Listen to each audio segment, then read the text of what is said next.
Bonjour à tous, bienvenue dans notre nouvelle émission de Top Sport qui s'annonce dense avec de la Pro League, des Diables Rouges et le gala du Hall of Fame qui a lieu ce lundi soir. Avec moi, je vais commencer, une fois n'est pas coutume, avec nos deux consultants de luxe, Philippe Van de Waal et Bertrand Crasson. Bonjour messieurs. Bonjour. Bonjour. Et de l'autre côté de la table, Xavier Thirion, journaliste pour Le Soir et Sud Info, et Florent Malice, journaliste pour Wallfoot. Florent, on va commencer directement avec toi. D'accord. On va se plonger dans la Pro League avec ton homme du week-end de cette journée de Pro League. Alors, mon homme du week-end, une fois n'est pas coutume, il viendra du Standard. C'est Sotiris Alexandropoulos qui était titulaire et qui a fait un match, je trouve, classe. Vraiment, il était tête haute, protection de balle, intelligent dans ses changements d'angle, dans ses ouvertures à gauche, à droite, la façon dont il a fait respirer le jeu du Standard. Vraiment très très impressionnant. Je ne sais pas si c'était la première fois qu'il était titulaire, je pense en tout cas, mais il a fait un match vraiment très impressionnant. Si le Standard a gagné ce match, c'est évidemment grâce à Zekiri qui met ses 2 goals, mais pour moi aussi beaucoup grâce à Sotiris. Et peut-être grâce au VAR, on en parlera un petit après, peu plus tard. Xavier, ton homme du week-end de cette journée de Pro League? Kasper Dolberg, puisqu'il vient de marquer 5 buts en 2 matchs. Il est toujours pas exceptionnel, je trouve, dans le jeu. Au niveau de la concrétisation, par contre, il a marqué les esprits hier avec un penalty converti. Anderlecht est sur une série de 29 penaltys convertis hors séance de tir au but. Le dernier raté date de 2021. Okay. Et Dolberg qui est aussi le premier Anderlechtois depuis 2 ans à marquer un coup franc direct. Donc rien que pour ça, il vaut bien l'homme du week-end. L'homme du week-end. Et de l'autre côté de la table, on commence avec toi, Phil. Moi, j'ai hésité entre Horovski qui marque les 2 buts pour Genk, mais j'irais plus pour Simon Mignolet, pour la bonne raison que, encore une fois, j'ai tendance à dire, 80% de grâce à lui, Bruges ramène les 3 points. Pas beaucoup de boulot, mais chaque fois présent au moment où c'est vraiment très chaud pour Bruges. C'est pas la première fois. Je vais pas dire chaque semaine, mais c'est répétitif. Et pour revenir à Horovski, je trouve que c'est plus les qualités équipe globale de Genk qui font la différence. C'est pas pour rien d'ailleurs qu'ils ont gagné, je pense, 10 de leurs 11 matchs. Et ils sont déjà champions d'automne à 2 journées de la fin du premier tour. Ça ne compte pas, mais on verra à la fin s'ils vont aussi chercher le titre. Bertrand, on finit avec toi pour ton homme de cette journée de Pro League. Je dirais Struikens quand même pour ne pas dupliquer, je veux dire, Xavier, qui était dans tous les bons coups et puis qui... comme on dit, qui amène du contenu dans un match. C'est vraiment, il est présent physiquement. Et je crois en plus, il a une position où en Belgique, on a besoin, peut-être même dans le futur d'une équipe nationale, de quelqu'un comme ça, avec une force de pénétration, une frappe, des accélérations, des appels de balles sans ballon. Techniquement bien aussi. Bonne mentalité, je trouve aussi de gagneur. Parfois un peu trop grande gueule peut-être, mais j'ai trouvé un match complet. Un match... avec du contenu, je le répète, et voilà, c'est de bon augure pour l'avenir. Maintenant, il faut savoir quand même que tous ces jeunes dont on parle, par essence, ils ont des hauts et des bas. Donc maintenant, pour lui, je crois que c'est retrouver ses pouvoirs, répliquer et pouvoir aligner les performances de haut niveau chaque semaine. Ça, c'est le grand défi, évidemment, quand on est jeune. Ouais. C'est pouvoir répéter ses prestations. On l'a vu hier, mais on ne l'a pas vu contre Bruges. Donc, il faut qu'il attrape de la régularité, ce qui n'était pas le cas d'Inverskarn, par exemple, qui a aussi, depuis des années, a des hauts et des bas. Donc, voilà son grand challenge, à mon avis, pour la suite. Mais Struikens, je trouve, a été vraiment fort contre Courtrai. On va rester à Anderlecht avec le gros sujet de la semaine dernière, qui a peut-être éclipsé aussi les 2 victoires de suite. C'est le départ de Fredberg et l'arrivée d'Olivier Renard. Avant de parler de l'arrivée d'Olivier Renard, première question à toi, Xavier, qui a suivi le dossier de près. Est-ce que la séparation avec Fredberg, elle était vraiment devenue inévitable? Je pense que oui. Elle était devenue encore plus inévitable depuis que Riemer avait été licencié, non pas par Fredberg, mais bien davantage par Van den Noot et Cook. Fredberg avait perdu énormément de crédit ces dernières semaines, voire ces derniers mois à Anderlecht. On sentait la démission arriver. Elle est venue un peu plus vite que prévu. Je pense que Van den Noot l'a dit lui-même, elle était finalement prévue au mois de janvier prochain. À partir du moment où les deux parties étaient d'accord de se séparer, ils ont anticipé la chose. Voilà. Fredberg avait fait un mercato d'été 2023 assez impressionnant. Il avait pu quand même se reposer sur les 20 millions en partie de Verbrugge. Mais après coup, il y a quand même eu pas mal de ratés, de couacs. Le mercato d'été ici était, en tout cas, pour ne pas dire catastrophique, en tout cas pas réussi. Vraiment pas réussi. Il y a aussi eu l'épisode de Rimmer qui a été remercié un peu plus tard que ce qu'aurait espéré sans doute la direction. Et puis il n'est pas parvenu à retrouver un autre coach après Rimmer. Finalement, il a failli mettre l'anglais, dont je ne reviens même plus sur le nom, puisque voilà, qui était dans le hall d'entrée du Parc Astrid. Et c'est finalement de nouveau Van den Noot qui a décidé que finalement Hubert restait T1.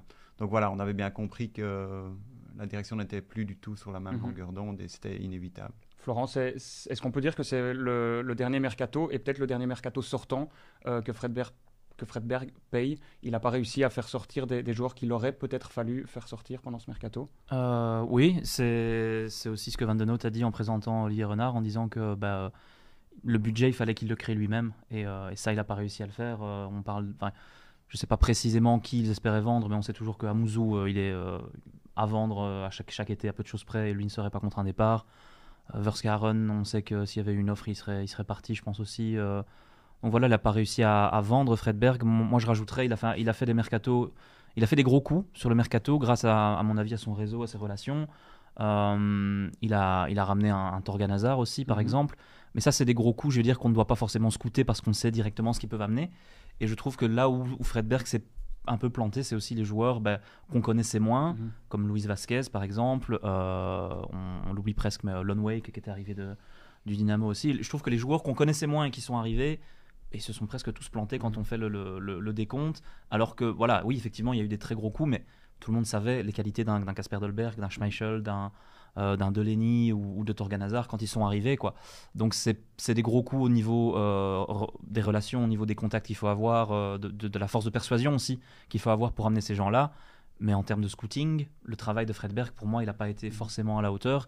Et je pense que c'est là aussi qu'Olivier Renard va devoir faire mieux et peut-être plus se reposer sur la cellule de scouting qui est en place à Anderlecht, qui a été un peu délaissée par Fredberg, quoi. Xavier. À propos justement de cette cellule scouting, Fredberg avait zéro contact avec elle, il ne l'écoutait jamais, et l'exemple le plus frappant, c'est Zanka. Tous les voyants étaient mis au rouge par les personnes de la cellule scouting, et il a quand même pris envers et contre tout. Comme quoi il faut écouter ses scouts. Bertrand, Olivier Renard, directeur sportif d'Anderlecht, pour toi c'est une bonne idée? Je connais pas. J'ai suivi un peu son historique et voilà, je crois que c'est quelqu'un de jeune qui doit avoir un bon réseau. Maintenant, c'est vrai que son expérience outre-Atlantique, comme on dit, a été assez positive. Non, c'est pas la même chose. Et qu'est-ce qu'on attend de lui? Je crois qu'il a toutes les qualités, oui, pour amener quelque chose. Maintenant. Je crois que l'objectif, c'est d'un peu arriver à ce que Bruges et Genk ont fait dans le passé. Ça veut dire acheter des joueurs comme Onuachu, etc. et autres, j'en passe, ou Ito, ou des choses comme ça, les acheter pas trop cher, puis pouvoir les revendre en première ligue, ou les revendre... voilà. C'est ça aussi qu'il faut souligner. Ça se passe en collaboration avec la cellule scouting, ça se passe en collaboration avec peut-être l'entraîneur aussi. Je crois que voilà, il va devoir prouver aussi, par son passé rouge aussi, l'accueil est un peu froid, c'est un peu glacial à cause de ça. Donc il entre, je veux dire, par la petite porte aussi. Ce sera pas simple pour lui, au-delà de ses qualités. On lui a déjà mis une étiquette sur le dos, donc il a un gros chantier devant lui. Phil, justement, qu'est-ce que tu penses de la direction d'Anderlecht qui va aller chercher un directeur sportif maintenant, mais qui était clairement étiqueté standard? Ça te pose un problème, toi? Non. Mais la raison, je connais très bien Olivier Renard, pour la bonne raison que je le connais comme gamin, enfin comme gamin, par rapport à moi. Parce que je l'ai eu je le prenais en équipe nationale comme troisième gardien de temps en temps. Et puis je l'ai connu à Malines, j'ai quand même travaillé 2-3 ans avec lui, en tant que lui directeur sportif et moi entraîneur de gardiens. Et puis au Standard aussi. Donc, oui, je crois. C'est vrai que c'est un choix, on peut, entre guillemets, bizarre, comme tu dis, un peu Ça fait bizarre, mais d'un autre côté, je sais qu'Olivier est un gars qui, pour le club dans lequel il travaille, au moment même, va tout donner, et généralement avec des bons résultats. Donc, il a un carnet d'adresses, c'est vrai. Si je dois mettre un petit moins dans ses qualités, je vais dire entre guillemets, c'est qu'il n'aime pas trop qu'on regarde au-dessus de son épaule, qu'on vienne... Il doit avoir carte blanche, on doit le laisser faire, et je pense que là, il peut faire quelque chose d'intéressant. Et Xavier, justement, peut-être justement, par rapport à ce que vient de dire Philippe, la question par rapport à Anderlecht et à la façon dont ça fonctionne au niveau de la direction, au niveau de Wouter van den Noot, il faudra voir si Olivier Renard parviendra à accepter cela. Est-ce que tu penses que Van den Noot va accepter de lui donner carte blanche? Oui, probablement au départ, mais Van den Noot est quand même sans doute le président le plus exécutif des présidents non exécutifs du monde, donc ça pourrait poser problème. Et voilà, ceux qui ont suivi Olivier Renard, je ne le connais pas, mais il paraît que partout où il a senti que ça n'allait plus avec la direction, il a osé partir. C'était le cas au Standard, c'était le cas à Montréal. C'était ça que je référais un petit peu, j'étais là à ce moment-là, donc c'était avec la venue un peu médiatisée, je vais dire, et ambitieuse du garçon Daniel Van Buiten. On ne le présente plus, le gars, il a une expérience, Daniel, quelque chose que personne n'a presque en Belgique, je pense, à part un mec comme Vincent Compagnie, je vois pas. Et tout de suite, on sentait que c'est qui? C'est quoi? C'est Van Buiten ou c'est Renard? Et le Venazzi, lui, il disait... Il n'a pas su choisir. C'est un couple, ils vont... Non. Et c'est là que je dis, si on laisse Olivier faire son boulot en âme et conscience, j'y crois, il est capable de faire quelque chose, même des plus-values, comme tu venais de dire. Il l'a fait à Malines, de prendre quelqu'un, entre guillemets, bon marché, et savoir le revendre après pour des belles sommes. Il l'a fait à Montréal aussi. Il l'a fait à Montréal aussi. Tout est dépendant aussi du budget en tant que directeur sportif. Oui, le budget est limité, on le sait. On ne peut pas non plus faire des miracles quand on connaît le coût du marché aujourd'hui des joueurs de qualité. Donc est-ce qu'on va se rabattre encore sur le réseau d'agents, son copain peut-être Velkovic, je sais pas, voilà, qui va peut-être trouver encore des joueurs à bon marché. Mais c'est surtout ça, je crois, le mot d'ordre aussi. C'est plus retourner dans le rouge, où Anderlecht a été quand même, et s'en est sorti grâce à Cook, il faut quand même le souligner.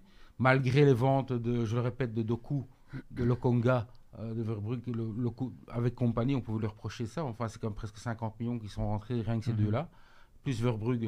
Malgré ça, Anderlecht reste quand même limité au niveau financier. Imaginez-vous un peu ce qui s'est passé dans le passé. Donc maintenant, voilà, il a un rôle hyper important, mais on ne peut pas attendre de lui des miracles non plus. Les résultats des semaines à venir vont être déterminants pour le mercato, parce que si Anderlecht arrive dans ce mercato hivernal top 3 dans le championnat, disons, et en ayant passé l'hiver au chaud, ce qui est déjà presque assuré, pour peu qu'il se loupe pas complètement dans les prochains matchs, ça va déjà bien aider Olivier Renard cet hiver pour convaincre des joueurs à venir, bêtement. Et Florent, justement, est-ce que tu comprends la colère des supporters? Voilà, il y a eu des banderoles, Van den Noot, Buiten, ils n'étaient pas d'accord non plus sur l'arrivée de Renard. Tu comprends ces supporters d'Anderlecht?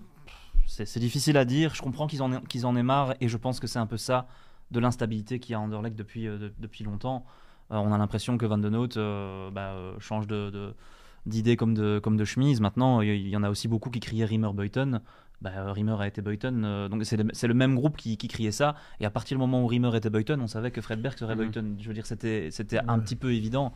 Et c'est le même groupe de supporters qui chante ça. Donc ils réclamaient cette instabilité en un sens. L'arrivée de Renard, par contre, effectivement, voilà, quelqu'un qui est étiqueté Standard, quelqu'un, malheureusement, on ne peut pas passer à côté, même s'il s'en défend, qui est étiqueté Opération main propre, Proper Hand, tout ça, là, le Footgate. Quand on a un slogan Noblesse oblige, peut-être effectivement que c'est maladroit.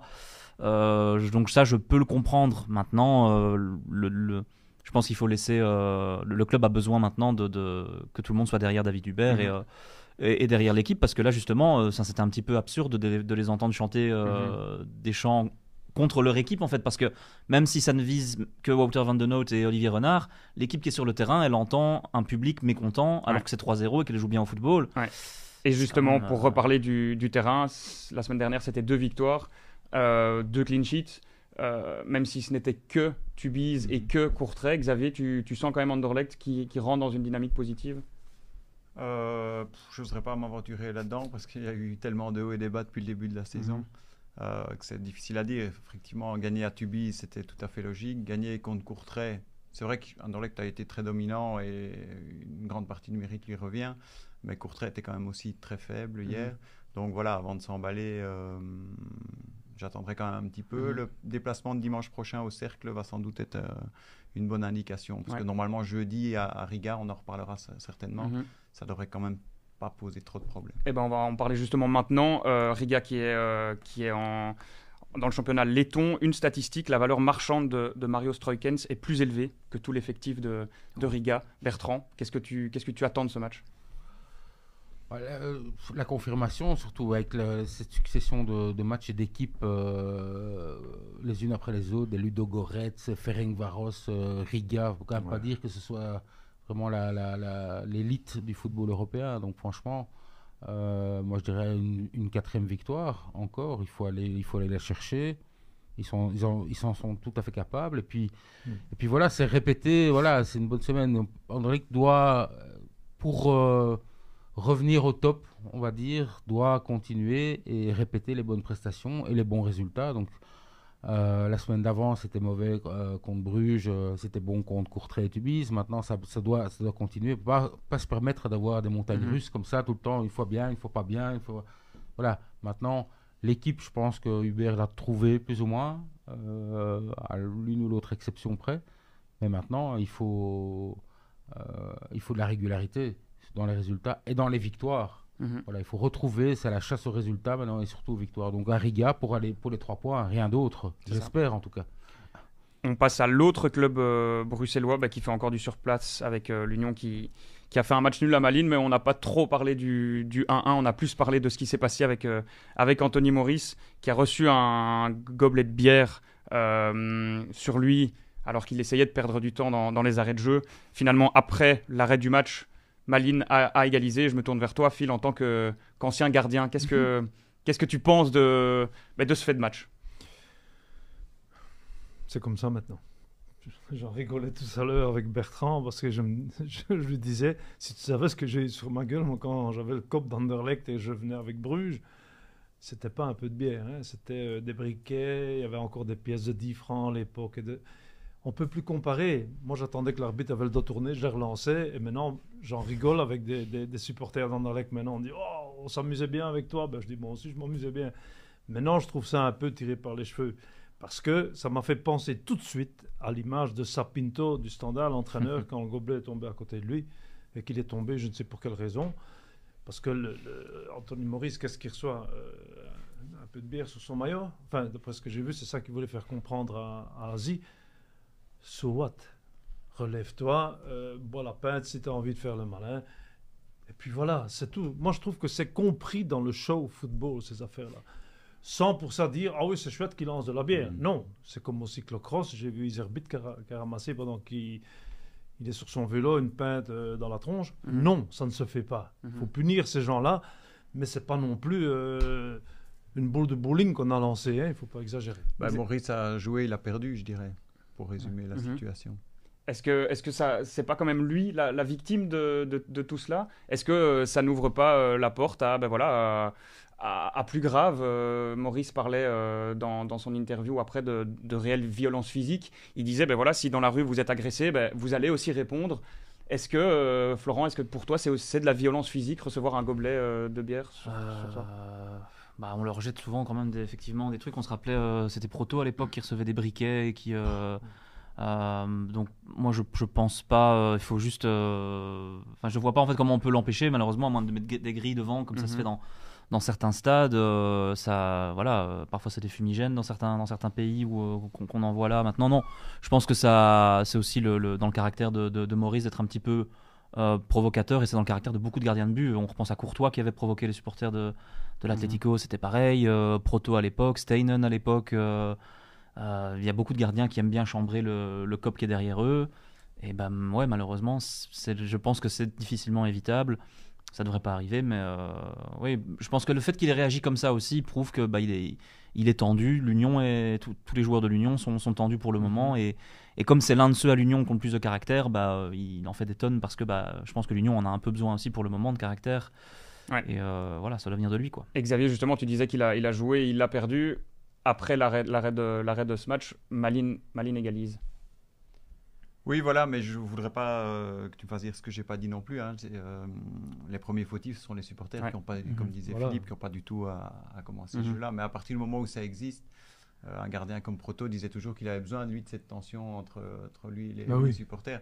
Et il savait en jouer et finalement, il en tirait avantage. Donc là, ici, Maurice a sans doute essayé de faire la même chose, mais voilà, ça s'est retourné contre lui. Mais le problème, c'est que ça va motiver les supporters à continuer à faire ça parce qu'ils savent que ça peut sortir Maurice de son match, peut-être. Oui, c'est ça. Et que finalement, les supporters peuvent un peu décider du sort d'un match. Est-ce que tu es d'accord avec ça? Ou est-ce que d'après toi, ce n'est pas l'arrêt du match qui a permis à Malines d'égaliser dans la foulée? Oui, je pense que c'était un épisode malheureux parce que tout ce qui concerne peut-être l'agitation avec les supporters, les joueurs doivent rester en dehors de toute façon, doivent rester sans émotion, aucune, et passer au-delà. Et c'est vrai que là, surjouer un petit peu le côté victimaire, le côté, je veux dire, recevoir un verre de bière là et se tenir la tête, je veux dire, c'est vrai que Xavier disait, bon, c'est un peu ridicule, quoi. Voilà, il faut peut-être accepter le côté bonne guerre des relations entre supporters et qui chambrent les joueurs emblématiques. Oui, ça c'est toujours arrivé, Philippe l'a expliqué. Maintenant, je trouve que c'est vrai que ça a été un peu trop de cinéma, peut-être, pour ça. Ça a peut-être permis à Malines, effectivement, de revenir dans le coup. Ils ont été plus malins sur le coup, c'est vrai.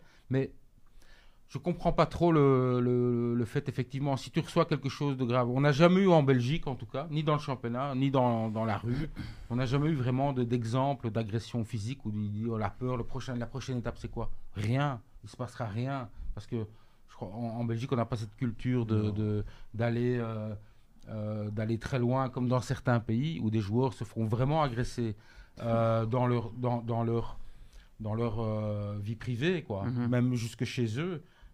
Ça va très loin. Ici en Belgique, on est cool quand même. Ouais. Donc, on part de temps en temps des petits trucs avec les supporters.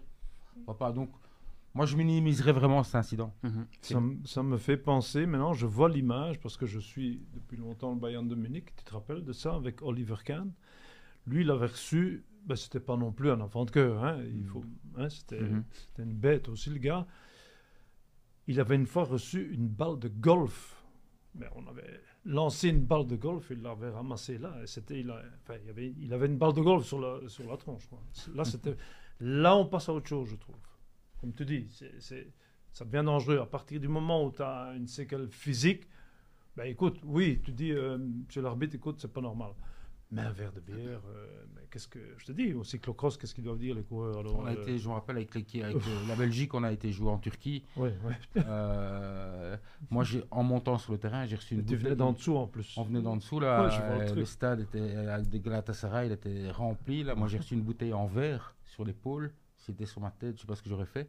Enzo qui allait tirer les corners, il recevait des projectiles, il m'était sorti de je sais pas où. Voilà, donc il y a des pays où c'est vrai qu'on sait, c'est pas ça pour la Turquie, mais que ce soit dans le championnat Grèce, en Figo, il n'y avait pas eu une tête de porteur. Il y a cette haine parfois effectivement qui amène, mais ici en Belgique, effectivement, c'est peut-être bien de faire un parallèle entre la chute imaginaire de sa Pinto qui fait décidément en se roulant de douleur par terre, et ça aussi avec Maurice. Je vois pas l'intérêt, moi, de chercher vraiment à aller... on cherche quoi, là, en fait? On cherche à gagner du temps, à mon avis, c'est tout. Et en tout cas, dans sa communication d'après-match, je pense que sa volonté, c'était vraiment de dire « Ok, maintenant, mettons un stop », parce que, voilà, j'ai l'impression peut-être que les joueurs se sentent plus en danger qu'avant. Comme Florent disait, il est capitaine, il a une grande expérience, il est international, il a quand même vécu d'autres choses. Je trouve que voilà, il est respecté en tant qu'un des meilleurs gardiens du championnat. Donc, il devrait passer un peu de ça. Mais effectivement, c'est peut-être le signe d'une nervosité. Dire, quand est-ce qu'on va gagner un match? Parce que c'est ça aussi, peut-être la cocotte minute qui déborde. Ouais, et le paradoxe, c'est que Maurice a connu ça à Malines. Kozeman avait aussi connu ça avec Anderlecht en début de saison à Malines. 2 anciens gardiens de Malines. Donc voilà, les supporters malinois qui attaquent leurs anciens joueurs. En tout cas, jeudi, c'est l'Ice Rom qui vient au Stade Roi-Baudouin. A priori, il n'a pas de projectile. Vu la piste d'athlétisme, il y aura assez d'écart. Il faut un sacré lancer, quoi, quand même. Une 11e place en Serie A, l'Ice Rom. Florent, qu'est-ce que tu attends de cette rencontre européenne? Oh là là, honnêtement, moi je serai à Riga à ce moment-là en plus, donc ce sera autre chose. Je pense même pas que je verrai ce match, mais il faudrait gagner quand même, hein, parce que là, si l'Union veut se lancer un petit peu, il faudrait, mais la Roma, on l'a déjà dit la dernière fois quand c'était la Real Sociedad qui était aussi mal embarquée en championnat, que c'est 2 compétitions très différentes, c'est des équipes qui savent se sublimer dans un autre contexte. En plus, ils sont habitués à ces terrains avec une piste d'athlétisme autour à la Roma, donc non, je pense que j'ai vraiment du mal à voir l'Union relever la tête contre un adversaire tel que la Roma dans le contexte actuel. Ça va être compliqué, je pense, malheureusement. Et c'est une semaine décisive aussi parce qu'après l'AS Rome, ça va être la réception de Genk avant la trêve internationale. Donc on verra et on en reparlera à la prochaine émission. Est-ce que l'Union aura passé cette semaine un peu décisive? On passe du côté du Standard. Xavier, avec toi et avec Mathieu et Polo plus précisément, où voilà, le VAR a entre guillemets sauvé la bourde d'Epolo. Quel est toi ton avis sur cette phase, déjà sur ce que fait Epolo, et est-ce que le but aurait dû être validé? Sur ce que fait Epolo, je me pose toujours la question. Je ne sais pas si c'est lui-même ce qu'il voulait vraiment faire à ce moment-là. Ça me paraît assez clair que c'est une 2e phase à partir du moment où il essaie de contrôler le ballon et qu'il veut relancer la balle. Donc ça paraît assez clair. Je suis curieux de savoir, je ne sais pas s'il s'est déjà exprimé là-dessus. La commission des arbitres. Oui, Jonathan Lardo. C'est le lundi. Donc je suis curieux de savoir ce qu'il va raconter.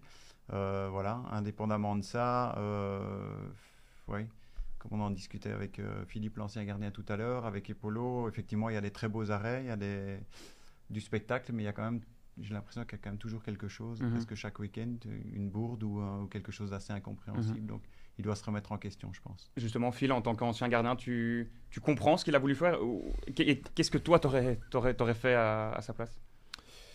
Difficile parce que nous on avait des autres règles, on pouvait encore prendre le ballon dans les mains. Ce qu'il aurait dû faire, entre guillemets. Il y avait pour moi que 2 solutions, c'était simplement prendre le ballon, mais il était dos tourné. C'est ça, il n'a pas pris l'information avant. Donc il aurait dû prendre le ballon, ou alors tout simplement la laisser sortir et coup de pied de but, tout simplement. Il y avait plein de solutions à faire, sauf celle qu'il a faite. Et donc moi je ne comprends pas pourquoi ce but est annulé. Je ne comprends pas. Parce que pour moi, c'est 100% valable. Bertrand? Également, moi je crois que c'est un but valable parce que voilà, dans la continuité, ça aurait dû être but effectivement, mais si il multiplie comme ça peut-être un peu les approximations ou les erreurs, parce qu'un gardien, une équipe quand elle veut des résultats, elle doit avoir un gardien fiable, un bon gardien. Arsène Wenger disait qu'un bon gardien c'est 50% de l'équipe, c'est peut-être beaucoup, enfin moi j'y crois. Donc là, effectivement, ça peut coûter des points. Il est jeune, on sait qu'un jeune fait des erreurs, c'est pas grave. Mais bon, est-ce que le standard et celle-ci, elle est spectaculaire en plus, quoi. C'est ça qui est dommage pour le garçon. Et puis, donc la polémique revient. Si c'était, on va dire, dans une mêlée ou dans un rebond, un but dévié, on aurait dit, il peut rien faire. Mais ici, c'est vraiment encore spectaculaire. Et c'est vraiment lui qu'on pointe. C'est vraiment la cible avec la fléchette. Allez, c'est de nouveau toi qui est au milieu de la polémique. Donc voilà. Il ne faut pas trop l'accabler non plus. Ça va pas l'aider, mais je trouve qu'il ne faut pas trop l'accabler non plus. Il paye son apprentissage, je pense. Voilà, encore. une expérience de plus. Mais bon, voilà, il ne faudrait pas que ça se répète trop souvent. Mais c'est vrai que je rejoins Philippe en disant que pour moi, le but est valable. Ouais, moi, je vais vous dire, j'étais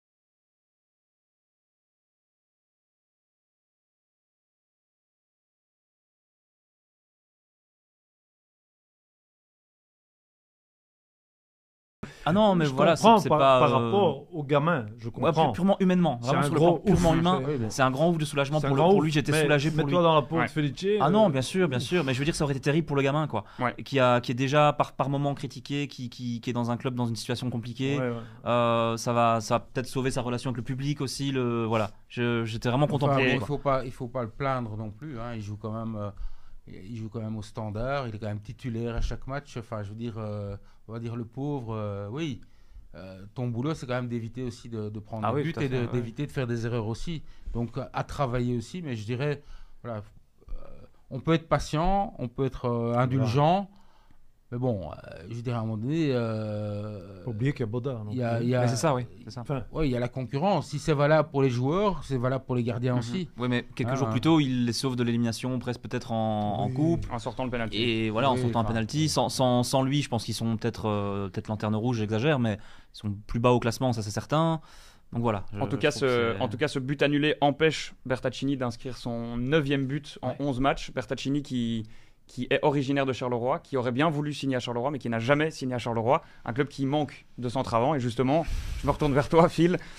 La transition était longue, mais elle arrive vers toi. Est-ce que le Sporting de Charleroi, finalement, est appelé à vivre une saison pour se battre contre le maintien? il faut quand même qu'il fasse attention parce que il faut pas que ça devienne trop répétitif. Je crois en Rick 2000, encore maintenant, Ouais. sans problème, parce que je trouve ses analyses après match correctes et il voit bien les choses. Ce qu'il dit, c'est vrai. Manque de chance et tout ça, mais il faut faire quand même attention de ne pas tomber dans un cercle vicieux.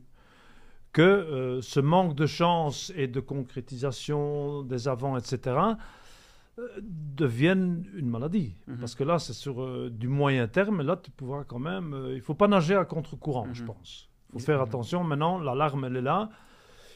Faire attention. Xavier, tu es d'accord? Après une lourde défaite contre le Patro Isden en Coupe de Belgique, une défaite contre le Cercle de Bruges qui n'était pas bien non plus au classement, est-ce que tu crois encore en cette équipe de Charleroi? Je pense quand même que par rapport à des équipes comme Courtrai ou le Berscott, ils ont quand même encore toutes leurs chances de se maintenir. Mais je pense qu'ils vont, quoi qu'il arrive, vivre une saison très compliquée. Quand on voit leurs prestations encore ce week-end, tu te dis que le noyau est quand même très très court. Et forcément, sans un véritable buteur, ça va être très compliqué. Il faudra voir ce qu'ils réussiront à faire au mois de janvier. Charleroi qui joue pas l'Europe, Bruges qui joue l'Europe, qui joue Aston Villa cette semaine. Aston Villa qui est la belle surprise en Ligue des Champions. Bruges qui est à une seule victoire en 3 matchs. Est-ce qu'on peut dire que c'est maintenant ou jamais pour le club de Bruges? Mais non, jamais, c'est le moment. C'est le moment de faire une prestation chez toi. À l'Olympia Park, je pense que le stade sera plein. Bruges est sur une bonne vague pour le moment. Victoire contre Anderlecht, victoire maintenant. Un peu tiré par les cheveux, Mignolet sauf les meubles. Mais je pense que maintenant, ça serait s'ils arrivent à prendre 3 points maintenant contre Villa, ça sera bien. Ça sera un cachet, un fameux cachet, quoi, je pense. Bertrand, tu es d'accord? Est-ce que Bruges a les épaules pour aller revendiquer quelque chose dans cette Ligue des Champions? Pourquoi pas? Ils ont démontré de belles choses pendant une trentaine de minutes à Milan aussi. Ils ont déjà prouvé qu'ils peuvent bousculer les bonnes équipes maintenant. Le problème, je crois, avec les équipes de Première Ligue, c'est l'intensité à laquelle ils sont habitués à jouer. Donc toutes ces équipes, Aston Villa, ou Tottenham, jouent avec une grande intensité. Physiquement, ils sont très bons. Donc physiquement, c'est vrai que souvent, Bruges a pu faire la différence à domicile. Mais là, ils vont tomber contre un os aussi, que ce soit au West Ham il y a quelques années aussi avec Anderlecht. On a vu la différence physique aussi, de rythme, d'intensité, d'impact dans les duels.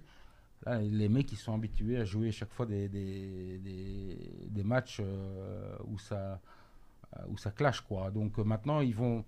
Je crois que Bruges a un beau coup à jouer, mais pourquoi pas dans la spirale positive actuelle.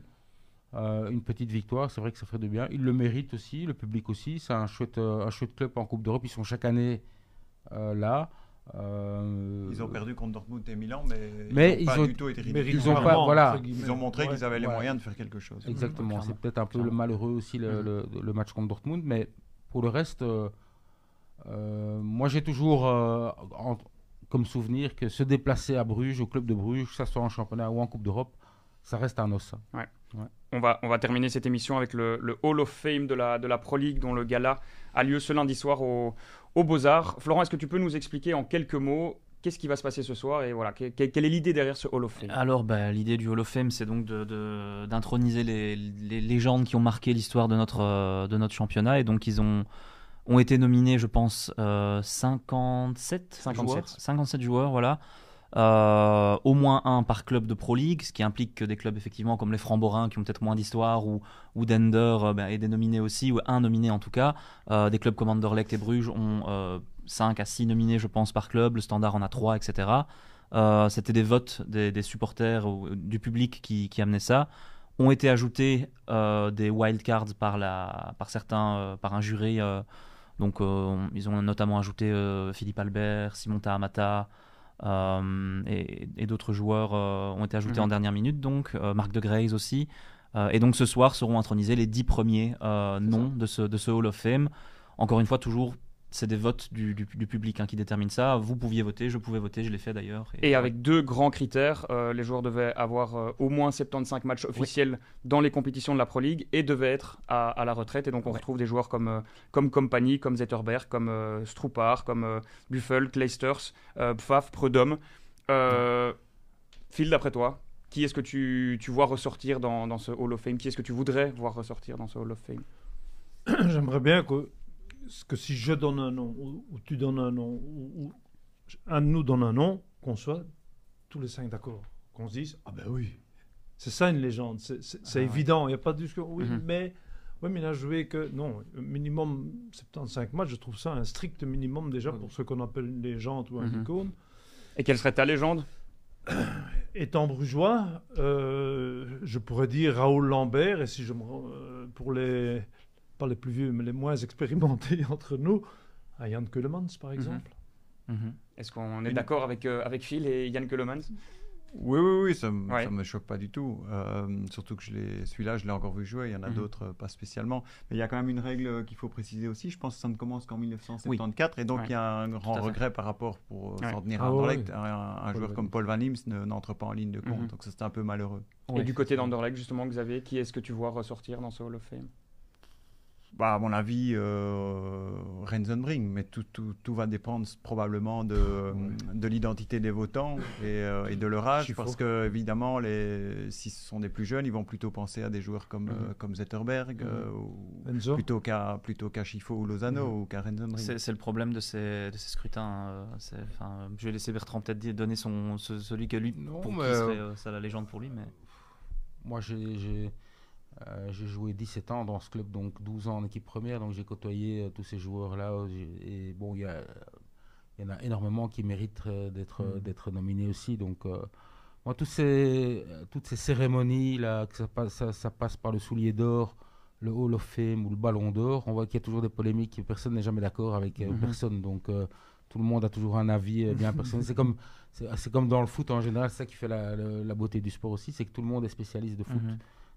Et là, voilà, moi j'aurais dit lui, ça paraît évident, l'autre dit non, mais c'est effectivement, quand on pense que Paul Van Imst n'est pas dans la liste, le reste, est-ce que c'est vraiment crédible ou est-ce que c'est vraiment... Donc on aurait pu faire une exception ou faire, je sais pas, mais... moi je ne sais pas comment va se dérouler la cérémonie. Moi, est-ce que ça se passe le Hall of Fame des acteurs à Hollywood? C'est peut-être par ça aussi, ça commence en telle année, je sais pas. C'est le principe des Hall of Fame en basket, en NBA, en foot. Ici en Belgique, c'est une bonne initiative. Maintenant, bon, c'est peut-être la première. Peut-être que la suite va révéler qu'on va peut-être changer 2-3 trucs, à mon avis. Moi, j'imagine bien Paul Van Imst à un moment ou un autre recevoir une sorte d'award d'honneur, tu vois. À mon avis, le plus grand joueur. Légende, oui. Voilà. La légende absolue, c'est peut-être lui. Bon, après, un Brugeois pensera peut-être autre chose, un Standardman pensera peut-être autre chose. Là, je pense que tout le monde est d'accord. Si tu te réfères un petit peu au cyclisme, je pense que tout le monde dira Eddy Merckx, c'est le. Et puis tu as les autres. C'est ça, voilà. Mais c'est le problème aussi de ces scrutins. On a cité tout à l'heure le nominé de Lokeren, c'est Kopa Aboubakar. C'est parce qu'il y a énormément de gens qui n'ont pas connu, de votants qui n'ont pas connu, et même parmi les supporters de Lokeren, les grandes années de Lokeren dans les années 80. Voilà, il y a eu des joueurs qui étaient beaucoup plus marquant, mais voilà, Copa, en fait, parce que tu le disais, il a fait de la pub sur ses réseaux sociaux, etc. Donc, il a obtenu énormément de votes. Il y a beaucoup de gens qui n'ont pas voté parce qu'ils ne savaient pas où il fallait voter, comment voter, qui ne suivent pas tout ça. Donc, ce sera... qu'on fasse voter les journalistes, alors, ou les joueurs, ou les entraîneurs. Voilà, voilà. Comme du coup pour le soulier d'or voilà. ou le ballon d'or, oui, mais il y a aussi des clubs dont les heures de gloire sont passées, mais qui ont quand même eu des sacrées légendes, mais comme le club n'est plus sur le devant de la scène du tout, c'est ça. Peut-être qu'ils seront jamais intronisés au Dauphin si on parle des votes du public, parce que le public ne va plus aller penser à ces clubs-là et à ces joueurs-là. On connaîtra en tout cas le nom des 10 vainqueurs ce lundi soir au Beaux-Arts, et on se retrouve la semaine prochaine pour parler des Diables Rouges qui jouent contre l'Italie et contre Israël. Merci beaucoup de nous avoir suivis en direct sur TikTok, et à la semaine prochaine.